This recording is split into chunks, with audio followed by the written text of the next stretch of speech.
how to book Uber ride for someone else. If your family member might not know how to use Uber or they're not so tech savvy, you might want to book a ride for them. In order to book a ride for someone else on Uber, you just have to launch the Uber application. First, log into your respective account.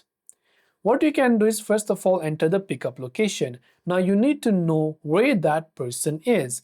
Now before you try to enter a pickup point, here you can see the option called For Me. So this is only if you're booking a ride for yourself, but we are trying to book a ride for someone else. So tap on this For Me toggle and select the option called Add New Contact and add the contact to whom you want to request a ride for someone else, and once done, simply select that particular contact's name over here.